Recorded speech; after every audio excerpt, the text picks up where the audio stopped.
आज की इस वीडियो में हम लोग एक बहुत इम्पॉर्टेंट टॉपिक पे बात करने वाले हैं, वो है इनफर्टिलिटी। देखिए, इनफर्टिलिटी आज के टाइम में काफ़ी बढ़ चुकी है और शायद क्या पता आने वाले टाइम में भी बढ़ जाए, क्योंकि हमारी डाइट हमारा लाइफस्टाइल इतना अच्छा नहीं रहा। तो इस वीडियो में हम जानेंगे कि हमारी प्रेगनेंसी में प्रॉब्लम्स क्या होती हैं और कौन से न्यूट्रिएंट हैं जो कि हमारी प्रेगनेंसी को रोकते हैं। इसके अलावा हम जानेंगे कि स्पर्म और ओवम की क्वालिटी को किस तरीके से हम बढ़ा सकते हैं, और हम एक क्लास में एक इफ़ेक्टिव डाइट प्लान मैं आपको दूंगी जो कि आपको इनफर्टिलिटी से रोक सकता है। तो चलिए वीडियो को स्टार्ट कर लेते हैं और जान लेते हैं इनफर्टिलिटी के बारे में।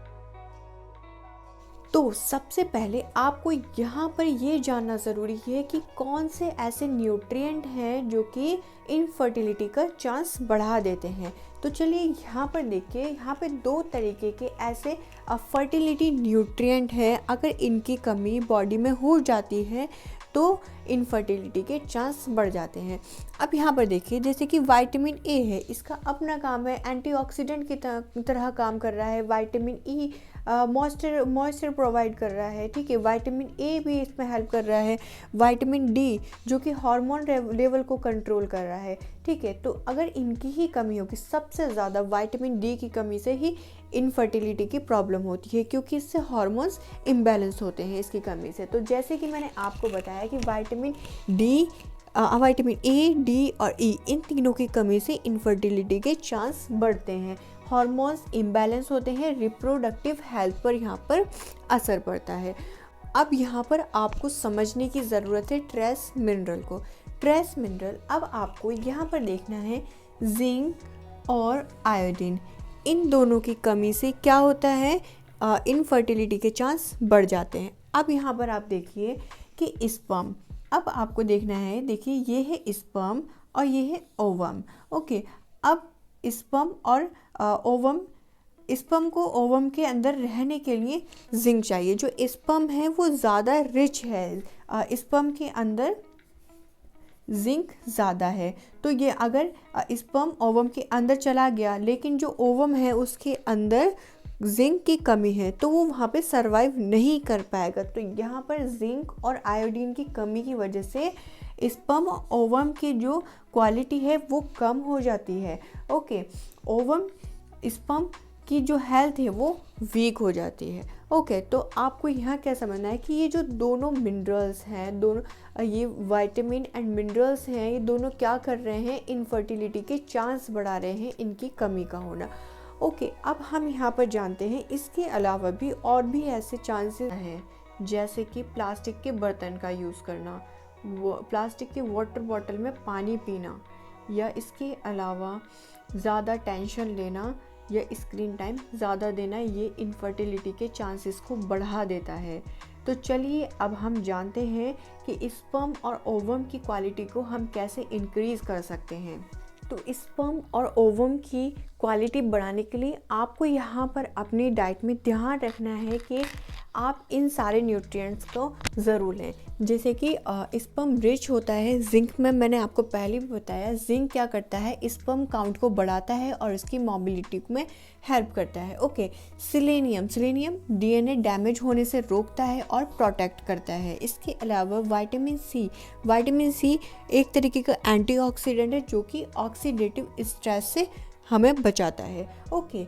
एल कैरोटीन, ये क्या करता है, स्पर्म के एनर्जी लेवल को बूस्ट करता है। अब बात आ जाती है ओवम की। देखिए, ओवम के लिए ज़रूरी है फॉलिक एसिड, जो कि एल मिथाइल फॉलेट की फॉर्म में होना चाहिए। एल मिथाइल फॉलेट क्या है, ये एक एक्टिव फॉर्म है किसकी, फॉलिक एसिड की। ये क्या करता है, ये ओवम की जो क्वालिटी है उसको बढ़ाता है। विटामिन डी ओव्यूलेशन में हेल्प करता है और हार्मोन्स बैलेंस करने में मदद करता है, ओके। ओमेगा 3 फैटी एसिड्स जो कि एग की क्वालिटी को बढ़ाते हैं। आयरन जो कि इसके ब्लड फ्लो को बढ़ाता है। तो आपको इन सारे न्यूट्रिएंट का ध्यान रखना है। तो अब हम बात करते हैं एक डाइट प्लान के बारे में। जो मैं आपको हर्ब्स बता रही हूँ और जो डाइट बता रही हूँ वो आपके इनफर्टिलिटी के चांसेस को कम कर देती है। और लास्ट में मैं आपको एक ओमेगा 3 का सप्लीमेंट बताऊंगी जो कि बहुत इफ़ेक्टिव है और बहुत अच्छा भी है। देखिए, डाइट प्लान में ये 2 हर्ब्स आपको ज़रूर इंक्लूड करनी है। पहला है शतावरी, दूसरा है मेका रूट। इसको माका रूट, मेका रूट, इसको बहुत सारे नाम दिए हुए हैं। ओके, तो ये शतावरी फॉर फीमेल्स के लिए ज़रूरी है और मैका रूट मेल्स के लिए ज़रूरी है। तो यहाँ पर आपको क्या करना है, ये मदद करता है, शतावरी और मेका रूट हार्मोन्स बैलेंस करने में हेल्प करता है। दूसरा है चेस्ट बेरी भी हार्मोन बैलेंस करने में हेल्प करता है और इनफर्टिलिटी के चांस को कम कर देता है। तो आपको यहाँ पे अपनी डाइट में क्या इंक्लूड करना है, अब आप देखिए, ये 2 आपको हर्ब तो यूज़ करने ही हैं। इसके अलावा आपको यहाँ पर अपने डाइट में 2 बॉइल्ड एग रोज़ लेने हैं जो कि गुड फैट है इसके अंदर और हाई इन प्रोटीन है। इसके अलावा एवोकाडो जो कि विटामिन ई रिच है। इसके बाद आपको लेना है ग्रीन स्मूदी, आप ज़रूर इंक्लूड करें। उसके अंदर आप स्पिनच, बनाना, पालक, चिया सीड, बेरीज़, ये सब इंक्लूड करें जो कि ओमेगा 3 और फॉलेट रिच है। ओके, इसके अलावा आपको लेना है किनुआ, ब्रोकली जो कि आयरन और जिंक रिच है। हैंडफुल ऑफ मिक्स्ड नट्स ज़रूर लीजिए जो कि जिसके अंदर अच्छा खासा विटामिन ई है और हेल्दी फैट्स हैं। बेरीज़ का यूज़ कीजिए जो कि हाई इन एंटीऑक्सीडेंट है और चिकन हाई इन प्रोटीन है। ये सारे चीज़ें आपको अपनी डाइट में ज़रूर इंक्लूड करनी है और इन हर्ब्स का भी आपको ज़रूर यूज़ करना है। ओके, अब मैं आपको बताती हूँ कि जो लोग अपनी डाइट में फ़िश नहीं ले सकते, क्योंकि फ़िश एक ऐसा मतलब सोर्स है ओमेगा 3 का जिसके अंदर बायो एक्टिव फॉर्म होती है ओमेगा 3 की। अब जो लोग फ़िश नहीं ले सकते रोज़, तो वो क्या कर सकते हैं, ये एक तरीके का नेचुरल ओमेगा 3 है जिसके अंदर इसमें DHA और EPA है। ओमेगा 3 फैटी एसिड होते हैं ये, जो कि ब्रेन, हार्ट और रिप्रोडक्टिव हेल्थ के लिए ज़रूरी है। DHA बच्चे के ब्रेन डेवलपमेंट और स्पर्म हेल्थ के लिए ज़रूरी होता है और EPA हार्मोन्स को बैलेंस करता है और इन्फ्लेमेशन को दूर करता है। और ये ईजिली डाइजेस्ट भी हो जाता है।